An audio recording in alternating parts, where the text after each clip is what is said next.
நீங்கள் எதை குறித்தும் கவலைப்பட வேண்டாம். तो किसी बात को लेकर चिंता ना करें। உங்களுடைய மனம் எல்லாம் ஒண்ணே ஒண்ணுதான். நீங்க ஒண்ணே ஒண்ண மட்டும் தான் நீங்க இந்த உலகத்துல நீங்க நினைக்கணும். அது என்ன அப்படின்னா, அப்பாவின் அன்பை, அவர் உங்களை எவ்வளவு நேசிக்கிறாருன்றத மட்டும் நீங்க உங்க மனதுல எப்பவுமே ஆழமாக அதை அனுபவிச்சுக்கிட்டே இருக்கணும். அவரோட அன்பை அனுபவிக்கிறது தான் நமக்கு கிடைச்சிருக்கிற மிகப்பெரிய பாக்கியம். यहाँ देखिए, आप किसी भी बात को चिंता ना करें, केवल इस संसार में आपको एक काम को पूरा करना है। वो काम ये है कि आप परमेश्वर का प्रेम को जो है सर्वदा के लिए अपने हृदय की गहराई में जो है उसे अनुभव रीति से महसूस करते रहिए। सिर्फ वही आपके लिए काफी है। நீங்க தேவ அன்பு உங்களுக்காக வெளிப்படுத்தப்பட்டிருக்கிறது. ஆண்டவருடைய அன்பின் அகலம், ஆழம், நீளம், உயரம் இன்னதென்று அறியும்படி அப்படின்னு வேதம் சொல்லுது. நீங்க செய்ய வேண்டியதெல்லாம் ஒண்ணே ஒண்ணுதான். இந்த உலகத்துல நீங்க அறிய வேண்டியது அவருடைய அன்பின் அகலம், ஆழம், நீளம், உயரம் இன்னதென்று அறிந்து கொள்ள வேண்டும். அதை நீங்க அறியும் போது ஆட்டோமேட்டிக்காவே உங்க வாழ்க்கை ரொம்ப ஆசீர்வாதமா இருக்கும். सिर्फ आपको एक काम को करना है, परमेश्वर का प्रेम की गहराई कितना है उस विषय को जानना है। परमेश्वर के प्रेम की ऊंचाई कितना है, गहराई कितना है, चौड़ाई कितना है, लंबाई कितना है, उन बातों को अगर आप ध्यान करेंगे, उन बातों में आपके मन अगर लगा रहे, तो ये आपके लिए बहुत काफी है आपके जीवन की बढ़ोतरी के लिए। அதனால நீங்க தேவ அன்பை அனுபவிங்க. தேவனுடைய அன்பை நினைச்சு ஒவ்வொரு நிமிடமும் அவருடைய அன்பை அறியறதுக்கு நீங்க முயற்சி பண்ணிக்கிட்டே இருக்கணும். அதுதான் நம்முடைய வாழ்க்கையுடைய முயற்சியா இருக்கணும். என்னன்னா, அவரோட அன்பை நான் அறியணுங்கிறது தான் என்னுடைய வாழ்க்கையோட முயற்சியா இருக்கணும். यहाँ देखिए, आप लगातार ये कोशिश करते रहिए कि परमेश्वर का प्रेम कैसा है, परमेश्वर का प्रेम कितना है, परमेश्वर का प्रेम में लगे रहिए लगातार, और उसको ही आप सोचते रहिए, उसी में बने रहिए, उसी में अपने मन को लगाए रहिए। यह हमारे लिए काफी है। அப்ப ஏனென்றால் விழுந்து போன மனிதன் இருக்கிறான் பாருங்களேன், முதலாவது ஆதாம் இருக்கான் பாருங்களேன், அவனுடைய சாயல்ல இருக்கிறவங்களுக்கு, அதாவது மண்ணானவன் எப்படிப்பட்டவனோ மண்ணானவர்களும் அப்படிப்பட்டவர்களே அப்படின்னு வேதம் சொல்லுது. பாத்தீங்களா? यहाँ देखिए, पवित्र शास्त्र कहता है कि जो गिरा हुआ जो आदाम है, पहला जो मनुष्य था आदाम, जो गिर गया है, वो जो गिरा हुआ जो आदाम जो मिट्टी का था, उसका जो परछाई जैसा है, वैसे ही जो है जो गिरा हुआ हम लोग जो है हमारा भी ऐसे ही स्वभाव है। அப்ப மண்ணானவனுடைய ஒரு குணம் என்ன அப்படின்னா, அவனால தேவனுடைய அன்பை அனுபவிக்கவும் ருசிக்கவும் முடியாது. यहाँ देखिए, जो मिट्टी का है वो आकर पर उसका स्वभाव ये है कि वो परमेश्वर के प्रेम को जो है वो चख नहीं सकता है। ஆனால் பிந்தின ஆதாமோ வானத்துக்குரியவர் அப்படின்னு வேதம் சொல்லுது. பாத்தீங்களா? அந்த பிந்தின ஆதாமினுடைய சாயல் என்ன அப்படின்னா, பிதாவின் அன்பை ஒவ்வொரு நொடியும் அவர் மடியிலிருந்து ருசித்து அனுபவித்து அதை என்ஜாய் பண்ணி அதுக்குள்ளேயே இருந்து இந்த உலகத்துக்கு நமக்கு அந்த வெளிச்சத்தை கொடுத்தாரு. அதுதான் இயேசு கிறிஸ்து, பிந்தின ஆதாம். यहाँ देखिए, दूसरा आदम का जो स्वभाव ये है कि वो दूसरा आदम जो है उसके गोद में ही रहा, और उसके गोद में रह कर उसका प्रेम को चखा, उसका प्रेम को जाना, उसका प्रेम को महसूस किया। वो दूसरा आदम इस पृथ्वी में आकर पिता परमेश्वर का प्रेम को जो इस पृथ्वी पर हमें दिखाया, हमें उसे समझने के लिए कोशिश, हमने उसे समझा। அப்ப யோவான் எழுதின சுவிசேஷம் 1:18 சொல்லுகிறது, பிதாவை ஒருவனும் ஒரு காலம் கண்டதில்லை, அவர் மடியில் இருந்த குமாரன். நல்லா கவனிக்கணும். இந்த ஒரு வெளிச்சம் இயேசு கிறிஸ்து பிதாவை எங்க இருந்து அனுபவிச்சாருன்னா, மடியில இருந்து அனுபவிச்சாரு. यहाँ देखिए, यूहन्ना लिखित सुसमाचार में कहता है कि पिता को किसी ने देखा नहीं है, और परंतु ये जो पुत्र था पिता की गोद में था, उसके अलावा परमेश्वर का प्रेम किसी ने भी नहीं देखा, और परमेश्वर को किसी नहीं देखा और किसी ने नहीं चखा। அப்ப நீங்க அவருடைய அன்பை அறியணும் அப்படின்னா, நீங்க இயேசு கிறிஸ்துவை நீங்க எந்த அளவுக்கு அறியறீங்களோ, எந்த அளவுக்கு வானவருடைய சாயல் உங்களுக்குள்ள வருதோ, அந்த அளவுக்கு நீங்க பிதாவின் அன்பிலே தாளாட்டி சீராட்டப்படுகிற ஒருவராக உங்களை உணர ஆரம்பிப்பீங்க. यहाँ देखिए जो आकाश का जो परमेश्वर है उसका परिचय आपके अंदर जितना आ जाता है उतना ही जो है आप परमेश्वर के प्रेम को आनंद करने लगेंगे, महसूस करने लगेंगे, उसमें अपने आप को खुशी कंफर्टेबल फील करे, खुशी पे फील करोगे।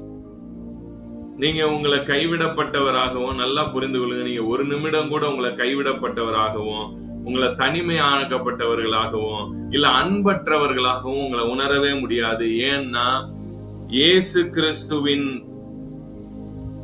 சாயலில் இருக்கிறவர்கள், நல்லா புரிந்து கொள்ளுங்க, பிதாவின் அன்பை அனுபவிக்கக்கூடிய ஒரு கூட்டமா இருக்கும். यहाँ देखिए अपने आप में कभी भी आप ऐसा महसूस नहीं करोगे कि मैं अकेला हूँ, मुझे लोगों ने छोड़ दिया है, मुझे तिरस्कार कर दिया गया है, ऐसे कभी आप नहीं समझोगे, क्योंकि आप परमेश्वर के परछाई है, आप परमेश्वर में हैं आप, इसलिए इन तमाम चीजों को आप कभी भी महसूस नहीं करोगे, इन चीजों पर अपने ध्यान नहीं जाएगा। அதனால நீங்க ஆண்டவரை அவருடைய அன்பை அனுபவிக்கிறதற்கும், அவருடைய நேசத்தையும், அவருடைய ஹக், அவர் உங்களை இறுக்கி அணைத்துக் கொள்ளுகிற அந்த அனுபவத்தை பெறுவதற்கும் நீங்கள் அழைக்கப்பட்டிருக்கிறீர்கள். அதற்காகவே இந்த பூமியில வந்திருக்கிறீர்கள். यहाँ देखिए आपको बुलाया गया इस पृथ्वी पर परमेश्वर के प्रेम को चखने के लिए, परमेश्वर के प्रेम में लगे रहने के लिए, परमेश्वर के साथ गला मिलाए रहने के लिए ही परमेश्वर इस पृथ्वी में आपको बुलाया है। நீங்க எபேசியருக்கு எழுதின நிருபம் 2ஆம் அதிகாரம், எபேசியர் 2ஆம் அதிகாரம் கடைசி வசனங்களை நீங்க வாசிச்சு பாத்தீங்கன்னா, நான் வாசிக்கிறேன் பாருங்க உங்களுக்காக. எபேசியர், யாரெல்லாம் பைபிள் வச்சிருக்கீங்களோ அவங்க எபேசியருக்கு எழுதின நிருபத்துக்கு நேரா திருப்பி கொள்ளுங்க. तो एफेसियों की पुस्तक 2 अध्याय अंतिम पद अगर हम पढ़ के देखेंगे, 19வது வசனத்திலிருந்து வாசிக்கிறேன் பாருங்க. ஆகையால் நீங்கள் இனி, யாரோ ஒருத்தர் ஆடியோ ரிப்பீட் ஆகுது எனக்கு, உங்க ஆடியோ கொஞ்சம் மியூட்ல வச்சுக்கோங்க. ஆகையால் நீங்கள் இனி அந்நியரும் பரதேசிகளுமாயிராமல் பரிசுத்தவான்களோட ஒரே நகரத்தாரும் தேவனுடைய வீட்டாருமாயிருந்து அப்போஸ்தலர், தீர்க்கதரிசிகள் என்பவர்களுடைய அஸ்திவாரத்தின் மேல் கட்டப்பட்டவர்களாய் இருக்கிறீர்கள். அதற்கு இயேசு கிறிஸ்து தாமே மூளைக்கல்லாய் இருக்கிறார். நல்லா கவனிக்கணும். ஆகையால் நீங்கள் இனி அந்நியரும் பரதேசிகளுமாய் இராமல், சொல்லுமா हिंदी में पढ़े, ज्योति है पढ़े जी पास। हाँ पढ़ो 19 से या 20 से? 19। ओके। इसलिए तुम अब विदेशी और मुसाफिर नहीं रहे, परंतु पवित्र लोगों के संगी स्वदेशी और परमेश्वर के घराने के हो गए। நல்லா கவனிக்கணும். புதிய ஏற்பாட்டு வெளிச்சம், புதிய ஏற்பாடு உங்களை எங்க இருந்து பாக்குதுன்றத பாருங்க. यहाँ देखिए एक बात को ध्यान दे, यहाँ पर नए नियम जो है किस नजर से आपको देखता है, इन बातों को थोड़ा यहाँ पर देखेंगे। நீங்க வீட்டுல இருக்கிற பிள்ளைன்ற இடத்துல இருந்துதான் உங்களை ஆண்டவர் பாக்குறாரு. இப்ப எப்படி இயேசு கிறிஸ்து ஏன் மடியில இருந்த பிள்ளைனா, வீட்டுல இருக்கிற பிள்ளை தான் மடியில இருக்கும். ये देखिए परमेश्वर कैसा देखता है कि आप घर का संतान है, ऐसा देखता है। क्योंकि घर का संतान क्यों कहता है, क्योंकि जो बच्चा जो पिता के गोद में है वही बच्चा जो घर पर भी रहेगा। ஏன்னா மடியில எந்த குழந்தை இருக்கோ அது வீட்டுல இருந்து வளர்ற குழந்தை. அதனாலதான் இயேசு கிறிஸ்து வந்து பிதாவை சரியாய் வெளிப்படுத்த முடிஞ்சது. ஏன் அப்படின்னா அவர் வந்து பிதாவினுடைய மடியிலிருந்து வீட்டில் அவருடைய வீட்டாராய் இருக்கிறார். घराने। यहाँ देखिए प्रभु यीशु मसीह जो पिता को यहाँ पर संसार में सही ढंग से जो वो प्रकाशित कर पाया, क्योंकि वो उसके घर पर था। जो बेटा गोद में रहता है, जो बेटा गोद में रहता है वही घर पर रह सकता है। इसलिए घर का संतान जो है इस पृथ्वी पर आकर परमेश्वर पिता परमेश्वर को जो है सही रूप से जो है यहाँ पर दिखाया। कितने பேருக்கு நல்லா புரியுது நான் பேசுறது? तो कितने लोग ऐसे हैं जो मेरी बातों को अच्छी तरह समझते हैं? ஒரே ஒரு உதாரணத்தை சொல்லி நான் முடிக்கிறேன். तो एक बात को मैं कह कर कर खत्म करूंगा। ஒரு ஜட்ஜ் இருக்கிறாரு, एक जज है, ஒரு குற்றவாளி அவருக்கு முன்பாக குற்றவாளி நிறுத்தப்பட்டிருக்கிறாங்க. एक दोषी व्यक्ति को उसके सामने खड़ा किया गया है। இப்ப இந்த ஜட்ஜ் வந்து ரொம்ப நல்லவரு. ये अभी ये जो जज है बहुत ही अच्छा व्यक्ति है। இந்த ஜட்ஜோட வீட்டார்கிட்ட போய் அவருடைய அம்மா கிட்ட, அவங்க அப்பா கிட்ட, அவருடைய பிள்ளை கிட்ட, அவருடைய மனைவி கிட்ட போய் கேக்குறீங்க இவர் எப்படிப்பட்டவர் அப்படின்னு கேட்டா, ஐயோ இந்த உலகத்திலேயே இவரை விட நல்லவர் வேற யாருமே கிடையாதுங்க அப்படின்னு சொல்றாங்க. वो जज के बारे में जाकर उसके घर वाले से अगर पूछे, उसके माँ से, उसके बाप से, उसकी पत्नी से, उनके बच्चों से अगर पूछे तो वो लोग ऐसे कहते हैं कि इसके जैसा भला व्यक्ति कोई नहीं है, ऐसे बोलते हैं। அந்த ஜட்ஜி இப்போ ஒரு குற்றவாளிக்கு முன்னாடி இப்ப உட்கார்ந்து இருக்கிறாரு. अभी वो जज जो है एक अक्यूज्ड के सामने बैठा है। இப்ப அந்த ஜட்ஜி அந்த குற்றவாளியை பத்தி விசாரிக்கிறாரு. அந்த குற்றவாளியும் சொல்ல போனா அந்த குற்றவாளியும் ஒரு நல்லவன் தான், ஆனா சூழ்நிலை நிமித்தம் அவன் ஒருத்தனை கொன்னுட்டான். यहाँ देखिए वो अक्यूज्ड भी अच्छा ही व्यक्ति है, परंतु परिस्थिति के कारण एक व्यक्ति को उसने मार डाला। இப்ப அந்த ஜட்ஜி எவ்வளவு நல்லவரா இருந்தாலும் நல்லா கவனிக்கணும். இப்ப அந்த ஜட்ஜி எவ்வளவு நல்லவர்ன்றத வச்செல்லாம் இப்ப அந்த இடத்துல அவர் என்ன செய்ய முடியாது, தீர்ப்பு சொல்ல முடியாது. यहाँ देखिए वो जज जो है एक अच्छा व्यक्ति है, भला व्यक्ति है, इन बातों को लेकर वहां पर न्याय नहीं कर सकते। இப்ப அந்த ஆளு எவ்வளவு நல்லவேன்றத வச்சும் அவனுக்கு தீர்ப்பு சொல்ல முடியாது. अभी वो जो अक्यूज्ड है वो कितना अच्छा व्यक्ति है, उन बातों को भी लेकर वहां पर हम न्याय नहीं कर सकते हैं। அப்ப இவன் பாக்குற இப்ப அந்த ஜட்ஜுக்கும் அந்த குற்றவாளிக்கும் நடுவுல இருக்கிறது என்னது அப்படின்னா லா, பிரமாணம் அப்படின்ற ஒண்ணு நிக்குது. यहाँ देखिए उस जज और उस अक्यूज्ड, इन दोनों के बीच में एक चीज खड़ा है, वो है लॉ यानी कि कानून। இப்ப ஜட்ஜ் எவ்வளவு நல்லவர்ன்றது மேட்டரும் கிடையாது. अभी जज कितना अच्छा व्यक्ति है, कितना भला व्यक्ति है, ये कोई बात नहीं, मैंने नहीं रखा जाता वहां पर। இவனும் எவ்வளவு நல்லவன், எந்த சூழ்நிலையில இத பண்ணான்றதெல்லாம் இங்க மேட்டர் இல்ல. और ये व्यक्ति भी, अक्यूज्ड भी तो अच्छा व्यक्ति है, परंतु ये कौन सी परिस्थिति में इन कामों को अंजाम दे दिया, ये कोई बात नहीं होती है वहां। இப்ப ஜட்ஜுக்கும் அவனுக்கும் நடுவுல இருக்கிறது ஒன்னே ஒண்ணுதான், லா, பிரமாணம் என்கிற ஒன்றுதான் இங்க இவங்க ரெண்டு பேரையும் இணைக்கிறது. यहाँ देखिए ये जज और ये जो अक्यूज्ड है, इन दोनों को वहाँ एक बात जो जोड़ता है वो है कानून। இப்ப ஜட்ஜ் என்ன பண்றாரு, அவனை தூக்கு தண்டனை கைதின்னு எழுதி அவனுக்கு தூக்கு கொடுத்துட்டாரு. अभी जज ने क्या किया, उस व्यक्ति के जजमेंट में ये दे दिया कि ये जो है इसको फांसी पर चढ़ाया जाना है, ऐसे जजमेंट दे दिया। இவன் கத்துறான், கதறான், அழுகுறான். ये रोता है, छाती पीटता है, चिल्लाता है। ஆனா இந்த ஜட்ஜ் நியாயப்படி என்ன செய்யணுமோ அதை கொடுத்துட்டாரு. परंतु ये जज जो था, जो कानून के अनुसार जो न्याय करना था, उस न्याय को उसने कर दिया। வெளியில இருந்து பாக்குறவங்களுக்கு எப்படி தெரியுது அப்படின்னா, இந்த ஜட்ஜ் ரொம்ப மோசமான ஆளு, பாவம் தெரியாம பண்ணிட்டேன்னு இவ்வளவு கதறி அழுகுறானே, இவ்வளவு தூரம் கெஞ்சுறானே, இந்த ஜட்ஜ் மனமிறங்க கூடாதா?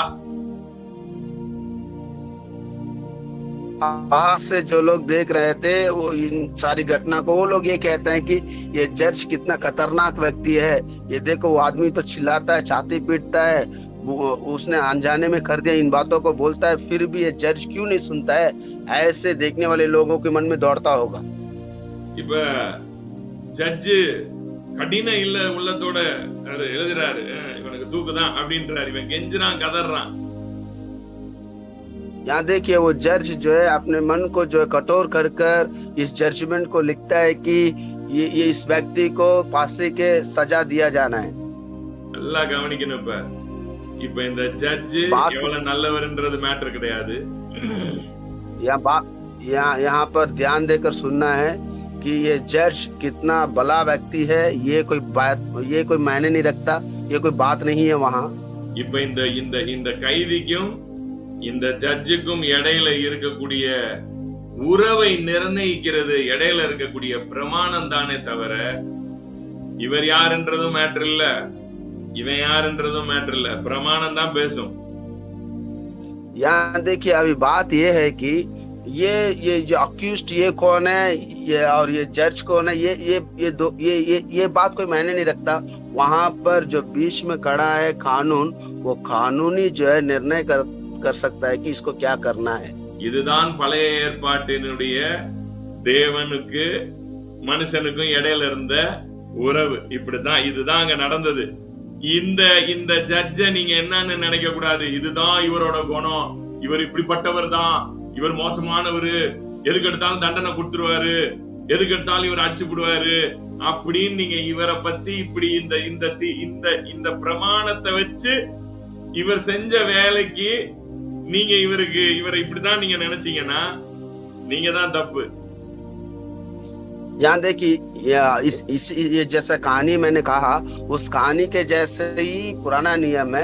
ये देखिए यहाँ पर ये इन बातों को लेकर ये पिता परमेश्वर इतना खतरनाक है, वो मार देगा, वो दंड देगा, ये सब बातें अगर आप सोचते हैं तो ये बात गलत है। इतने பேருக்கு நான் பேசுறது புரியுது? तो कितने लोग हैं जो मेरी बातों को अच्छी तरह समझ गए? இப்ப நல்லா கவனிக்கணும்.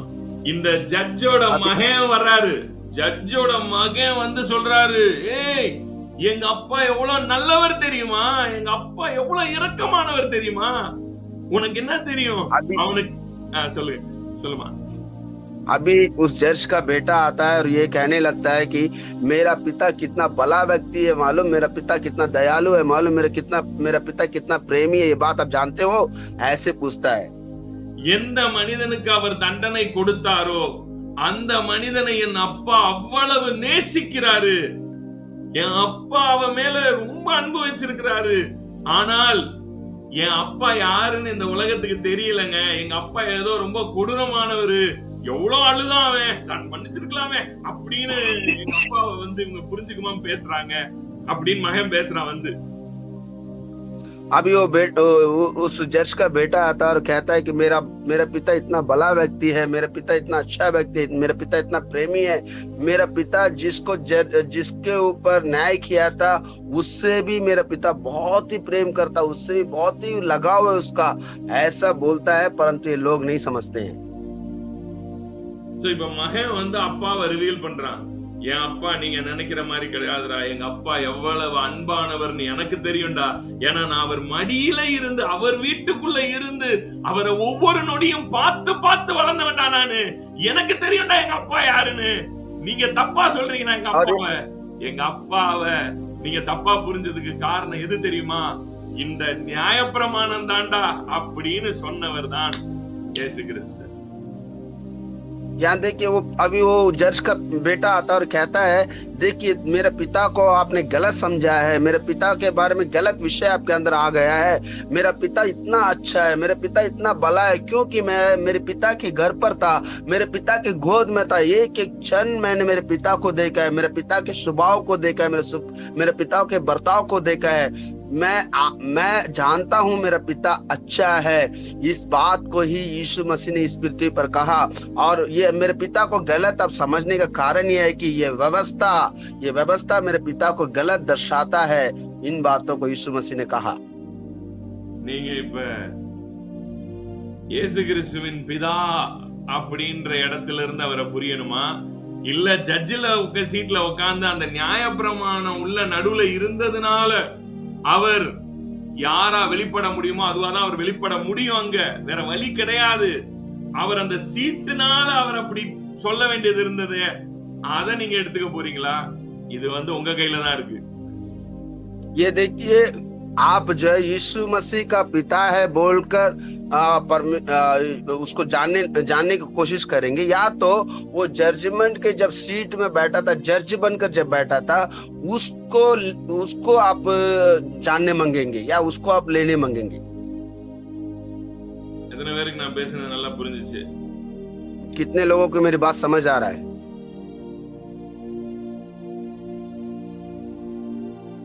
அதனாலதான் அப்போஸ்தலனாகிய பவுல் வந்து நியாயப்பிரமாணத்தை அவ்வளவு கண்டம் பண்றாரு. நியாயப்பிரமாணம் கோபாக்கினையை கொண்டு வந்ததுன்னு எழுதுறாரு.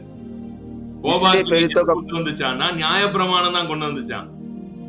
यहाँ देखिए प्रेरितों का पौलुस जो है व्यवस्था को लेकर इतना बात कहता है क्योंकि वो व्यवस्था जो है क्रोध को लेकर आया, क्रोध के आग को जो व्यवस्था इस पृथ्वी पर लेकर आया बोलकर वो इतना खंडन करता है वो व्यवस्था को लेकर पौलुस। அதனாலதான் நியாயப்பிரமாணம் சபைக்குள்ள வரக்கூடாதுங்கிறதுல அவ்வளவு ஸ்ட்ரிக்ட்டா இருந்தார். तो इसलिए पौलुस जो है कलीसिया के अंदर जो है ये प्रमाण की बातें कलीसिया के भीतर नहीं आना, इसलिए बहुत ही कड़क था। ஏன்னா நியாயப்பிரமாணம் எங்க இருக்கோ அங்க ஜட்ஜுக்கும் கைதிக்கும், அதாவது ஜட்ஜுக்கும் கைதிக்கும் நடுவுல இருக்கக்கூடிய அதுதான் அடிமைத்தனத்திற்குள்ளாக்கப்பட்டுச்சா, அது நம்மள அடிமைத்தனத்துக்குள்ளாக்கும், அது வந்து அடிமைகளுக்கு கொடுக்கப்பட்டது அப்படின்னு அதுக்கு தான் அதை எழுதுறாரு அடிக்கடி. इसलिए पौलुस बार-बार வீட்ல இருக்கிற பிள்ளைய வந்து லா படி நேசிக்க முடியுமா? यहाँ देखिए इसलिए पौलुस लिखता है कि वो जो व्यवस्था है वो लोगों को जो है दास बना देता है, गुलाम बना देता है। इसलिए पौलुस कहता है कि वो कलीसिया के अंदर नहीं आना है। यहाँ देखिए बच्चों को जो कानून के अनुसार तो हम उससे प्रेम नहीं कर सकते हैं। கலாத்தியர் 2ஆம் அதிகாரம் 4, 5, 6 நீங்க படிச்சு பாருங்க. அதுல டைம் இல்ல நமக்கு. பவுல் சொல்வாரு, ஒரு நொடியாகிலும் நாங்க நியாயப்பிரமாணம் உள்ள வர்றதை ஏத்துக்கவே முடியாது. ஒரு செகண்ட் கூட ஏத்துக்க மாட்டேன் நான் நியாயப்பிரமாணத்தை. ஏன்னா இது வந்து வீட்டாருடைய, இது வந்து வீடு, இதுக்குள்ள வந்து ஜட்ஜு அவர் லா அதெல்லாம் இங்க கொண்டு வரக்கூடாது. ஏன்னா நீங்க யாரா? அந்நியரும் பரதேசிகளும் ஆயிராமல் ஒரே நகரத்தாரும் தேவனுடைய வீட்டார். இந்த நாலேஜ் உள்ள வரும்போதுதான் என் பிரசங்கம் புரியும். यहाँ देखिए पौलुस जो गलातियों की पुस्तक 2 अध्याय में 3, 4, 5 में ये लिखता है कि एक क्षण के लिए भी जो है ये प्रमाण जो है हमारे अंदर नहीं आना चाहिए। ऐसा बोले खंडन करता है क्योंकि ये प्रमाण के अनुसार कोई काम नहीं कर सकता है, क्योंकि प्रमाण के अनुसार अपने संतानों से हम प्रेम नहीं कर सकते हैं। क्यों சொல்லுங்க பஸ்ட் நம்பர் நீங்க ஏன்னா நீங்க வந்து பிள்ளைகள், உங்களுக்கும் அந்த ஜட்ஜ்மெண்ட்டுக்கும் சம்பந்தமே கிடையாது. நீங்க வீட்டுல வர்ற பிள்ளைங்க. நீங்க அப்பாவை வந்து அவர் யாருன்றத புரிஞ்சுக்கிறத விட்டுட்டு அவன் அழுதான் அவனுக்கு ஜட்ஜ்மெண்ட் கொடுத்துட்டாரு, இவன் இப்படி பண்ணா அவனுக்கு ஜட்ஜ்மெண்ட் கொடுத்தாரு, அது வேற இது வேற டோட்டலாவே. यहाँ देखिए आप परमेश्वर के संतान हैं, जो कानून को रख के संतानों से प्रेम नहीं कर सकते हैं। क्योंकि यहाँ देखिए